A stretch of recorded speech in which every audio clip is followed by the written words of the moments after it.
Class 11th, welcome back to our channel Shikshak Junction, क्योंकि अब नहीं तो कब। This is Ayushi Agrawal and we are on the last lecture of our topic on the cellular organelle. और आज हम इस लेक्चर में कुछ छोटी छोटी ऑर्गेनेलीज के बारे में, कुछ छोटे छोटे सेल के कंपोनेंट्स के बारे में डिस्कशन करने वाले हैं। With that we close this particular lecture. लेकिन उससे पहले one important question for you. The question is, you have to get to know by the end of this particular lecture ki why this, I have not listed the organelle or the structure which we have to study, that is the cytoskeleton। ठीक है, तो आपको by the end of the lecture ये बताना है कि why this cytoskeleton is so important for the cell।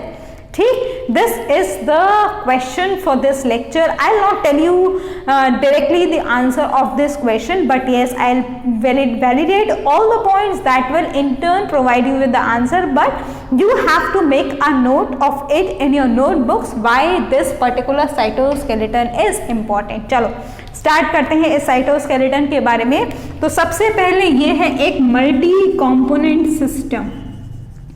ठीक है, अभी तक ये हमने किसी में भी नहीं देखा। मल्टी कंपोनेंट सिस्टम है कोई भी एक हमारा स्ट्रक्चर सेल के अंदर, और किससे मिलकर बना हुआ होता है? It is made up of the fibrous protein. Okay, this is how this cytoskeleton is made up of. अब देखो जरा, उसके नाम से समझ में आएगा आपको बहुत सारी चीजें। साइटो मैं अलग अलग करके लिखती हूँ, ठीक है। I just split out the terminologies and then I write it down. This cytoskeleton can be splitted if at all you want to understand its function. It is there within the name itself. How? Cyto means we all know it is cell. Skeleton means it forms the framework, है ना। हमारी body के अंदर भी जो skeleton है that forms the framework of our body. Otherwise we will not be able to stand or walk, or whatever activities we perform, we are not able to do that. It is all because of the bony skeleton that is there in our body to support that. Similarly, a cell has this cytoskeleton component. So the cytoskeleton things that are there in the cell which will allow or which will form the cellular framework. That is how this cytoskeleton is important। ठीक, अब जैसा कि हमने देखा कि ये जो है मल्टी कंपोनेंट सिस्टम है, तो इसके अलग अलग क्या क्या कंपोनेंट्स होते हैं वो भी हम देखने वाले हैं। लेकिन उससे पहले एक तो हो गया ये उसका इंपॉर्टेंट फंक्शन। दूसरा, this cytoskeleton help in making the transportation system of a cell। ठीक है, इसके अलावा it helps in the cell division, means they play a crucial role during the cell division। How, we will not discuss in detail that much because it is not up to the mark that we will discuss the details of the cell division, but yes, it plays a very vital role in the cell division। So that is how। इसके अलावा एक और movement, वो भी अभी हम discuss करेंगे कि कौन कौन से ऐसे स्ट्रक्चर्स होते हैं जो मूवमेंट में हेल्प करते हैं, क्योंकि हमने देखा मल्टी कंपोनेंट सिस्टम है वो। ठीक है, चलो अब इसके अलग अलग कंपोनेंट्स के बारे में बात करते हैं। जो ये साइटोस्केलेटल फ्रेमवर्क या साइटोस्केलेटन जो हमारा फिलामेंट्स हैं उसको बनाते हैं, that is we are going to talk about. I think मेरे बोर्ड का ना फ्रिक्शन बहुत ज़्यादा बढ़ गया है, उसकी वजह से I am finding it difficult to rub, है ना। पढ़ा होगा पहले भी आप लोगों ने, पुरानी क्लासेस की याद आ गई होगी, फ्रिक्शन भी पढ़ते थे हम किसी टाइम पर, अभी भी पढ़ोगे आप लोग शायद अपने फिजिक्स में।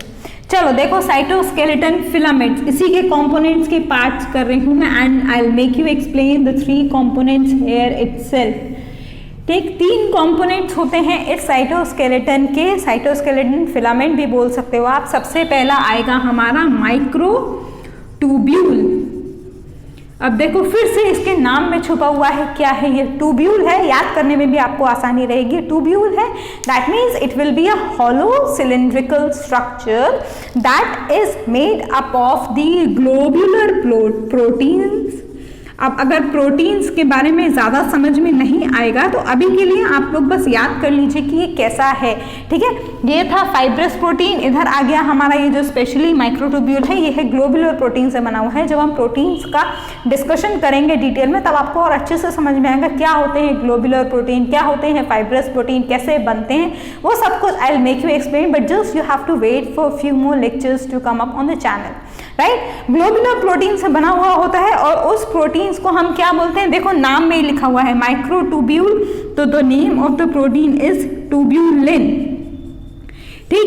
इस ट्यूब्यूलिन प्रोटीन के alpha and beta subunits dimer के फॉर्म में एग्जिस्ट करते हैं। Again what are alpha and beta subunits, how they form the dimers, that all we will study in our biomolecules chapter, that will be the next chapter that we will continue from our next lecture. तो वहां पर आपको अच्छे से समझ में आएगा। अभी आप याद रखेंगे कि ट्यूब्यूलिन प्रोटीन से बना हुआ होता है कैसे, अल्फा और बीटा सब यूनिट्स जो हैं वो डाइमर्स के फॉर्म में एग्जिस्ट करते हैं and they lead to the formation of this microtubule.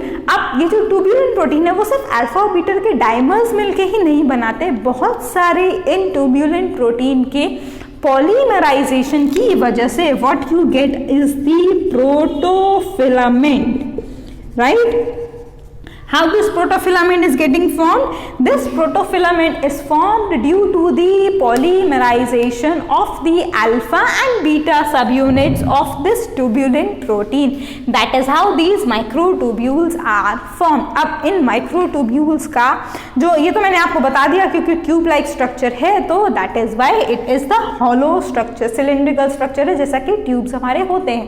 अब इन माइक्रोट्यूब्यूल्स का मेन फंक्शन है सेल के मूवमेंट के लिए through the well defined structures which we term it as the cilia and flagella. देखो इसका स्ट्रक्चर जो है वो मैं यहाँ पर लिख रही हूँ कुछ इस तरीके से, इन द मूवमेंट या सेल मोटिलिटी किसके फॉर्म में, सीलिया एंड फ्लैजेला। और ये सीलिया एंड फ्लैजेला में कैसे होता है वो अभी हम थोड़ी ही देर में डिस्कस करने वाले हैं। Within a few minutes we are going to discuss this very particular point, how cilia and flagella are made up of this microtubule. So this is all about the microtubules that you need to no.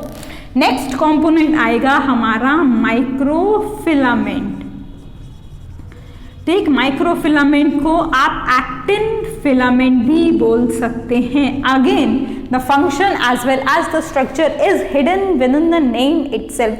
कभी कभी हमको लगता है कि ऐसे names क्यों रखें, that is because it is there within the structure, ठीक है। अब यहाँ पर हमने इसको एक्टिन फिलामेंट्स बोला है, that means it is made up of the actin and that is a monomer, ठीक है। ये भी एक प्रोटीन का ही नाम है एक्टिन। अभी आप आगे पढ़ेंगे उसमें कि कैसे होता है। तो actin is a protein that is a monomer and this microfilament is made up of such actin सब यूनिट्स, ठीक है। इस एक्टिन फिलामेंट या फिर माइक्रोफिलामेंट का जो मेन रोल है that is there in the muscle contraction. Again, I think when we will study the cellular processes in the upcoming lectures, आपके syllabus में है वो, तो जब हम उसके बारे में पढ़ेंगे तो then we will come to know about this muscle contraction, how this muscle contraction happens. It is not just a mere contraction that we do, it is the role of certain proteins, among them actin is one, ठीक है। दूसरा होता है myosin. इन दो proteins की जुगलबंदी से ही हम बोल सकते हैं हमारा मसल कॉन्ट्रैक्शन का काम होता है। इसके अलावा एक्टिन, देखो साइटोस्केलेटन फिलामेंट का एक जो मेन ओवरऑल रोल है वो फ्रेमवर्क फॉर्म करना तो है ही है, तो आप उसको कभी भी नहीं भूल सकते, चाहे आप किसी भी कंपोनेंट के बारे में डिस्कशन कर रहे हों। लेकिन जो उसके स्पेशलाइज्ड रोल हैं वो भी हमको ध्यान में रखने पड़ेंगे, ठीक है। ये हो गया हमारा माइक्रोट्यूब्यूल, ये हो गया हमारा माइक्रोफिलामेंट या फिर एक्टिन फिलामेंट। जो तीसरा टाइप आता है हमारा वो आता है इंटरमीडिएट फिलामेंट, ठीक। आई होप भी आपको अभी तक सब कुछ समझ में आ रहा होगा, ज़्यादा डिफिकल्ट नहीं है। और जो नाम है इनके उन्हीं में उनका थोड़ा थोड़ा फंक्शन भी लिखा हुआ है, तो स्पेशलाइज तरीके से कुछ याद रखने की ज़रूरत नहीं है, ठीक है। अगर नाम याद है तो उसका फंक्शन या उसका जो स्ट्रक्चर है वो ऑटोमेटिकली आपको क्लियर हो जाएगा। तो this intermediate filament is assembled to form diverse variety, ठीक है, बहुत सारी फॉर्म्स में रहता है, ये डाइवर्स फॉर्म्स में एग्जिस्ट रहता है। और इस इंटरमीडिएट फिलामेंट का जो मेन काम है वो यही है, स्ट्रॉन्ग फिलामेंट्स होते हैं और स्ट्रक्चरल फ्रेमवर्क प्रोवाइड करना ही इस इंटरमीडिएट फिलामेंट का मेन रोल है। This is about this cytoskeleton filament. I hope कि आपको समझ में आ गया होगा अभी तक। अगर नहीं आया है तो आपके पास कमेंट सेक्शन है, you can give me question और whatever your doubt is, I let you know what it is. ठीक है, अब देखो, जैसा कि मैंने आपको बोला था, हम इस सीलिया एंड फ्लैजुला के बारे में बात करेंगे, जो किसका बना हुआ है या किससे बना हुआ है। It is made up of this microtubule. ठीक है, उसके बारे में हम डिस्कशन करने वाले हैं। तो अभी देखो कैसे होगा उससे। सीलिया और फ्लैजुला, वैसे तो आपने अपने लोअर स्टैंडर्ड्स में भी इस सीलिया और फ्लैजुला को पढ़ा तो होगा, नाम तो सुना ही होगा सबने। और अभी तो मेरे को आप लोग देख नहीं रहे हो, मतलब वैसे ही नहीं है, but yes I know your answer will be yes in that. और स्पेशली जो हमारे जो सिंपल ऑर्गेनिज्म्स होते हैं ना, पैरामीशियम हो गया, क्लामाइडोमोनास हो गया, वहाँ पर ये सीलिया और फ्लैजुला लोकोमोटरी स्ट्रक्चर के तरीके से आपने पढ़े होंगे, तो वही हम देखने वाले हैं। देखो, सीलिया एंड फ्लैजुला मैंने बता दिया था पहले ही, अभी माइक्रोट्यूब्यूल से मिलकर बने हुए होते हैं ये। ठीक, सबसे पहला तो पॉइंट यही है, hair like microscopic filamentous structure है। उसके बाद माइक्रोट्यूब्यूल से बने हुए होते हैं और कहाँ से अराइज करते हैं, they arise from the centriole like structure which is known as basal body. अब सेंट्रियोल भी क्या होते हैं वो भी अभी हम देखेंगे, वो भी माइक्रोट्यूब्यूल से ही बने हुए होते हैं। Centriole and centrosome cell division में उनका मेन रोल होता है, वो भी अभी हम देखने वाले हैं। ठीक है, तो यही छोटी छोटी ऑर्गेनेल्स जो थी वो हमारी बची हुई हैं। तो सेंट्रियोल क्या है, सेंट्रियोल की तरह ही एक स्ट्रक्चर है जिसको हमने बोला बेसल बॉडी। उन्हीं बेसल बॉडी से ये सीलिया और फ्लैजुला जो हैं वो ओरिजिनेट होते हैं। ठीक है, सिंगल मेम्ब्रेन से बाउंड होते हैं। Okay, let me leave some space so that the diagram can come on the screen for your reference point. देखो, अब एक डायग्राम आ गया होगा आपके बोर्ड के साइड में, that defines the structure of the cilia and flagella, a very well defined structure where the microtubules are arranged in a very nice pattern. ठीक है, तो क्या देखने को मिल रहा होगा आपको उस डायग्राम से, they are enclosed by a plasma membrane, a unit membrane जिसको हम बोलते हैं प्लाज्मा मेम्ब्रेन। इस प्लाज्मा मेम्ब्रेन के अंदर you have a core, that core is known as axoneme. ठीक है, एक्सोनीम बोलते हैं हम उस कोर को, और मतलब मैट्रिक्स है, उसके कोर को हमने बोला एक्सोनीम। और इस मैट्रिक्स में जो माइक्रोट्यूब्यूल्स का अरेंजमेंट है, जो see in that particular figure and make a note of whatever I am saying, you have the 9+2 arrangement. जो माइक्रोट्यूब्यूल्स बाहर की तरफ लगे हुए हैं उसमें that contains the doublets of the microtubules as well as there are 2 microtubules that are arranged in the center. That is why the particular arrangement is 9+2 array. ये 9, मैं फिर से एक बार रिपीट कर रही हूँ डायग्राम को देखते हुए, 9+2 एरे जो है वो ये नहीं है कि जो आपको डायग्राम में दिख रहा होगा बाहर के जो पेरिफेरल ट्यूब्यूल्स हैं वो डबलेट्स में एग्जिस्ट कर रहे हैं। नो, दैट इज तो it's okay, but 9+2 is this 9 denotes the peripheral ones, that is on the outside, and 2 are in the center. That is how this 9+2 arrangement goes. So that is how the structural framework of this cilia and flagella goes. और दोनों का similar ही है, मतलब morphologically दोनों cilia और flagella similar होते हैं. How they differ? They differ in their number. They differ in their size. सीलिया को जब भी आपने देखा होगा तो ऑर्गेनिज्म की पूरी बॉडी के ऊपर प्रेजेंट होते हैं। कुछ इस तरीके से आउटग्रोथ होती है सीलिया की, राइट? अब याद आ गया होगा सबको, ये होते हैं cilia, small hair like continuous structures जो बहुत सारे प्रेजेंट है। फ्लैजुला कैसा होता है, जैसे ये एक ऑर्गेनेली है, स्पेशली क्लामाइडोमोनास, तो these long filamentous structures are the flagella. So this is the basic difference in the occurrence or in the number, but structurally, morphologically they are both similar. इसके अलावा सीलिया इन ऑर्गेनिज्म्स में present होने के साथ साथ हमारे respiratory tract में भी प्रेजेंट है। Why? Because they expel out the extra things or non-essential things from moving inside our body. That is how this cilia and flagella are present and they help in the motility of the organism. motility का मतलब क्या हुआ? Movement, कोई अलग सा word नहीं है। Motility हमने बोला मूवमेंट के लिए, इन दोनों को तो मूवमेंट में हेल्प कर ही रहा है। बाकी जो हमारे रेस्पिरेटरी ट्रैक में या फिर हमारी बॉडी के अंदर बहुत सारी ऐसी सेल्स हैं जहाँ पर वो सीलिया प्रेजेंट होता है, तो again it makes the movement, either it is necessary और नॉट। मतलब जैसे हमारे रेस्पिरेटरी ट्रैक में है तो वो अननेसेसरी चीज़ों को बाहर निकालने का काम करेगा, तो ultimately it is facilitating the movement of certain molecules in और out of the cell. This is about cilia and flagella which is again one of the component you can include within the cytoskeleton। इसके अलावा जो अभी हम एक और discuss कर रहे थे वो था हमारा centrosome and centriole, right.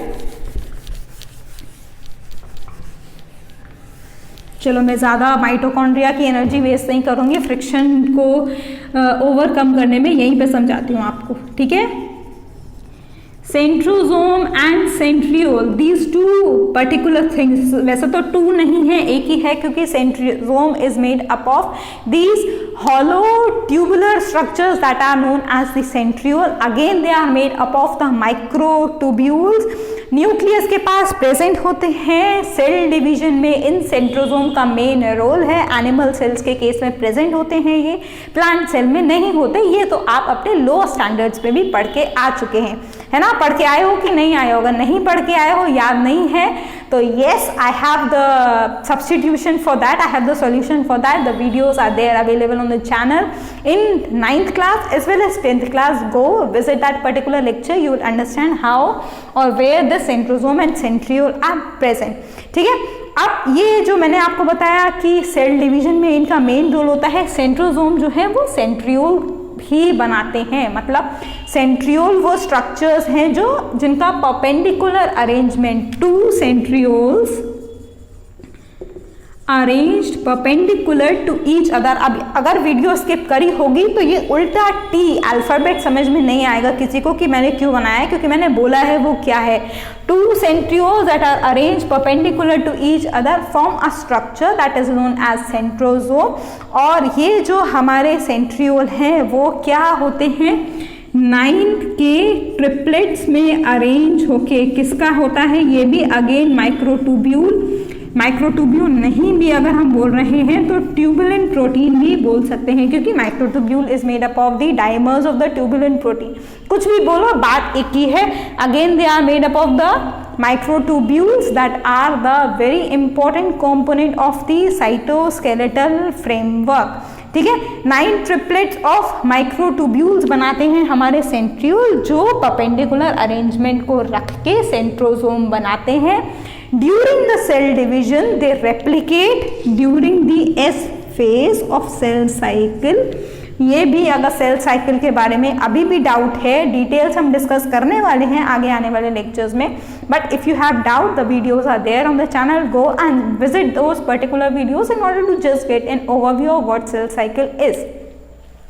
S phase में डिवाइड होता है सेंट्रोसोम और एम फेज में ऑपोजिट पोल्स की तरफ चला जाता है in order to make the daughter cells out of the parent organism. That is all about this centriole और centrosome, you can say, right? So by now you must have got the answer of the question which I have asked in the video, in the starting of this particular video or lecture, you can say. If you have not got the answer, that means you have not understood whatever we have gone through.